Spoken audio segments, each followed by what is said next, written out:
आखिरकार भारत के प्रधानमंत्री, निर्लज्ज, निकम्मे और निर्दयी प्रधानमंत्री नरेंद्र मोदी को घुटनों पर आना पड़ा। मोदी जी डर गए कि धर्मेंद्र प्रधान के इस्तीफे के बाद अब मोदी जी के इस्तीफे की मांग पूरे देश में उठने लगी है। ये जेनजी जो तुम्हारी धर्मांधता में नहीं बहेगा, ये जेनजी जो तुम्हारे जहर का शिकार नहीं बनेगा। और आखिरकार धर्मेंद्र प्रधान को इस्तीफा देना पड़ा। बच्चों ने नरेंद्र मोदी से नाक रगड़वा दी और झक मारकर धर्मेंद्र प्रधान का इस्तीफा झटक लिया। अरे इस सरकार में ऐसा आंदोलन भी नहीं हुआ था जैसा हमारे बच्चों ने खड़ा किया, और इस आंदोलन के आगे सरकार झुकी। दोस्तों, एक गाना था, झुकती है दुनिया, झुकाने वाला चाहिए। आप जानते नहीं इसके बाद क्या होने वाला है। यकीनन ये सरकार अब ध्यान भटकाने के लिए कुछ ना कुछ करेगी, क्योंकि ये बहुत बड़ी हार है। उस बेगैरत प्रधानमंत्री को जिसने 30 दिन तक बच्चों को एक तरीके से बंधक बनाकर रखा, उन पर लाठियां बरसवाई, लानत। आपको लगा था लाठियों से डर जाएंगे बच्चे, आपको लगा था एक बार पीट देंगे तो दोबारा ये बच्चे नहीं आएंगे, गलतफहमी थी आपकी। अब भारतीय जनता पार्टी को समझना पड़ेगा कि अब इस तरह की हरकतें नहीं चलेंगी। अब आप धर्मांधता में हिंदू मुस्लिम करके आप हमारा ध्यान नहीं भटका सकते। लाखों करोड़ों युवाओं को कोटि कोटि बधाई, जितनी बधाई दी जाए उनको सारी बधाइयां कम है। धर्मेंद्र प्रधान का इस्तीफा इस देश के युवाओं की जीत है। सबसे पहले ये इस देश के युवाओं की जीत है और किसी की जीत नहीं। इसमें बाकी सबकी भूमिका गिलहरी वाली है।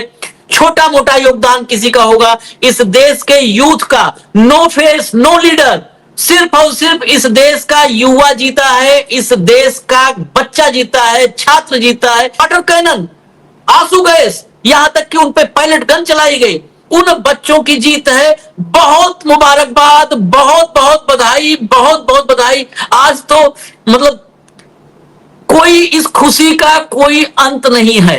आखिरकार भारत के प्रधानमंत्री, निर्लज्ज, निकम्मे और निर्दयी प्रधानमंत्री नरेंद्र मोदी को घुटनों पर आना पड़ा, धर्मेंद्र प्रधान को इस्तीफा देना पड़ा। तो एक दिन पहले तक टेलीविजन के जो निठल्ले, निर्लज्ज, निकम्मे चैनल चला रहे थे कि धर्मेंद्र प्रधान का इस्तीफा नहीं होने जा रहा है, केशव कुंज के सूत्रों के हवाले से बता रहे थे कि संघ ने कहा है धर्मेंद्र प्रधान किसी भी सूरत में इस्तीफा नहीं देंगे। वो सब के सब चुल्लू भर पानी में डूब मरे। छात्रों की एकता के आगे, नौजवानों की एकता के आगे, बच्चों की एकता के आगे नरेंद्र मोदी को घुटनों पर आना पड़ा है। बच्चों ने नरेंद्र मोदी से नाक रगड़वा दी और झक मारकर धर्मेंद्र प्रधान का इस्तीफा झटक लिया। यह पिछले 12 साल की सत्ता के हनक के बावजूद एक ऐसा विजय है, एक ऐसी जीत है जिस पर वाकई जश्न मनाने की जरूरत है। नाक रगड़कर धर्मेंद्र प्रधान ने इस्तीफा दिया है।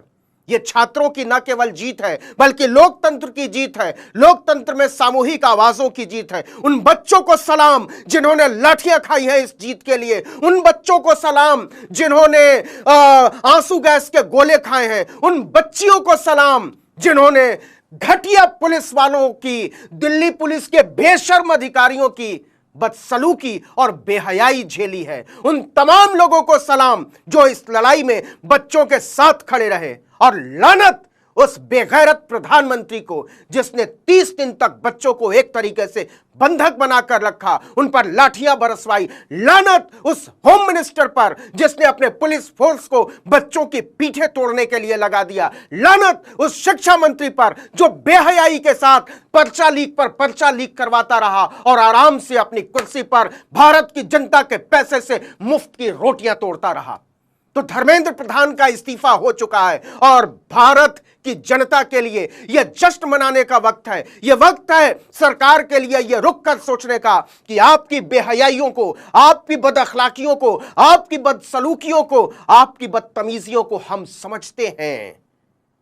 और बेशक आपने एक पूरा गोदी मीडिया का आवरण अपने ऊपर ओढ़ रखा हो, उन निर्लज्ज, रिपोर्टरों को, उन बेशर्म टेलीविजन चैनलों के संपादकों को, उन बेहया एंकरों को लानत है, लानत है, लानत है। चुल्लू भर पानी में डूबकर मर जाओ। धर्मेंद्र प्रधान ने ट्विटर पर अपना इस्तीफा पोस्ट किया और कहा कि पिछले 10-12 दिनों से जो हो रहा है उससे मेरा मन बहुत दुखी है, वगैरह वगैरह बक सब लिखा। लेकिन असल चीज जो है वो ये है कि धर्मेंद्र प्रधान ने फाइनली इस्तीफा दे दिया।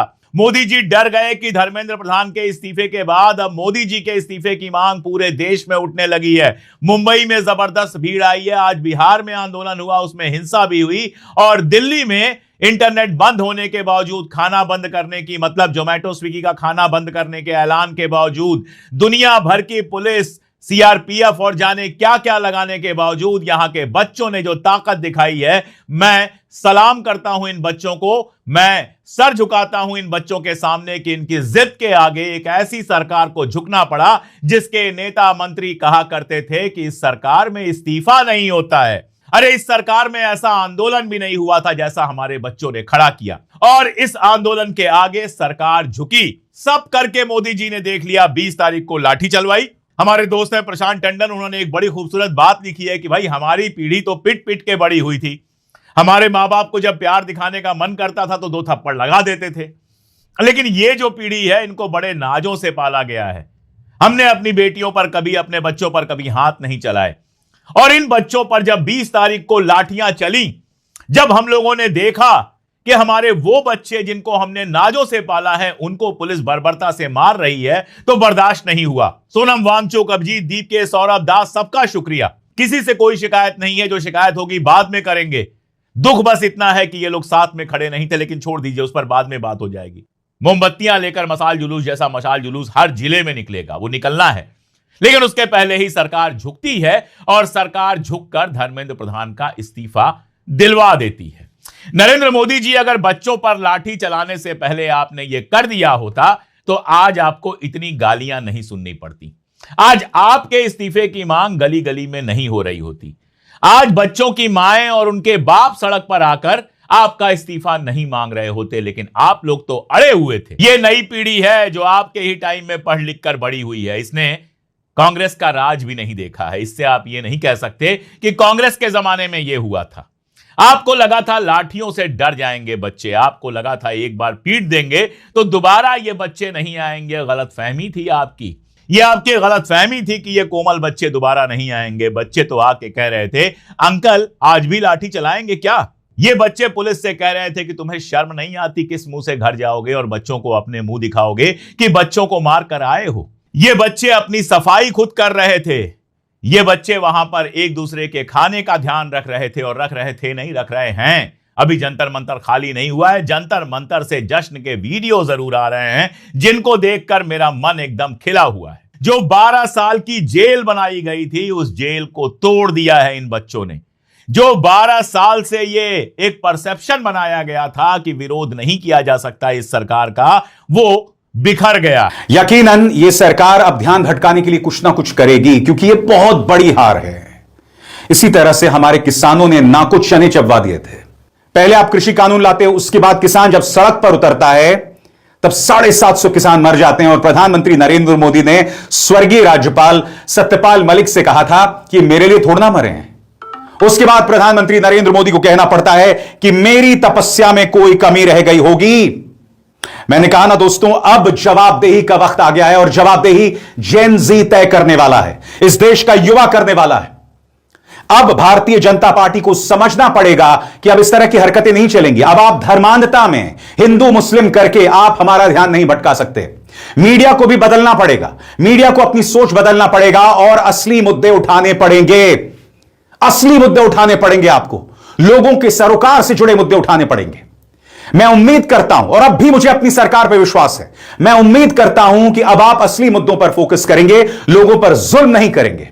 आपको हार का सामना करना पड़ा है, इसके एवज में कहीं जो संस्थापक थे कॉकरोच जनता पार्टी के, उन्हें टारगेट ना किया जाए। मुझे इस बात की चिंता है, कहीं उन्हें टारगेट ना किया जाए।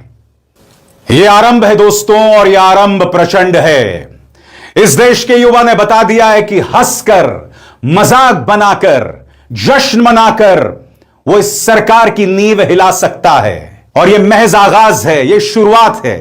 मैं आपको बतलाना चाहूंगा दोस्तों कि जब कांग्रेस की सरकार हुआ करती थी तो 2010, 11, 12 के आसपास अहंकार बढ़ गया था। मगर फिर अन्ना आंदोलन हुआ। हालांकि वह अन्ना आंदोलन बाद में जाकर क्या हुआ कोई नहीं जानता। जब सरकार के खिलाफ लोग सड़क पर उतरने लगे, चाहे निर्भया आंदोलन हो, तब धीरे धीरे धीरे सरकार का अहंकार खत्म हुआ।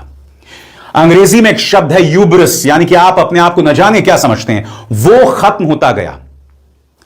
अब इस सरकार को अपना यूब्रिस, अहंकार, वो त्याग करना पड़ेगा, क्योंकि अगर आपने नहीं त्यागा तो इसी तरह से आपको हार का सामना करना पड़ेगा। आपको बदलना पड़ेगा, आपको संयम लाना पड़ेगा, आपको बदले की कार्रवाई त्यागनी पड़ेगी। इस्तीफे के बाद में जो मांगे हैं और दो, उस पे ऊपर भी चर्चा करना जरूरी है।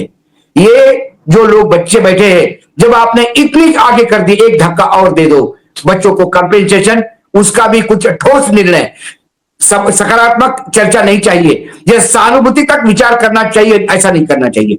और दूसरी बात, ये सरकार ने इस्तीफा लिया, ये हार, ये डिफीट नरेंद्र मोदी को ये पचाने के लिए बहुत डिफिकल्ट है। ये जो जख्म हुए हैं उनको आज ये काफी सालों तक पड़े रहेंगे। अगला नंबर मोदी का, जिसने इन बच्चों को, बेटियों को खून निकाले हैं सर से, उनका नंबर अगला नंबर उनका होगा। जो बच्चियों के, छोटी छोटी बच्चियों के सर से खून निकला, उसका हिसाब कौन देगा? ये नरेंद्र मोदी को देना पड़ेगा। जो लोग कह रहे थे जूते मारो सालों को, आज उनके मुंह पे जूता पड़ा है। आज इन महाराष्ट्र का एक कुपड़ विधायक जो कहता था, बीजेपी का समर्थक जो कहता है कि ये आतंकी है, आज उसके मुंह पे लप्पड़ है। जो कहते हैं कि अच्छा किया इनका पिछवाड़ा ठीक किया, आज उनके सबके पिछवाड़े लाल हुए हैं। नींबू मिर्ची छाप राजनाथ सिंह ने कहा था, ये एनडीए है, यूपीए नहीं, यहां इस्तीफे नहीं होते।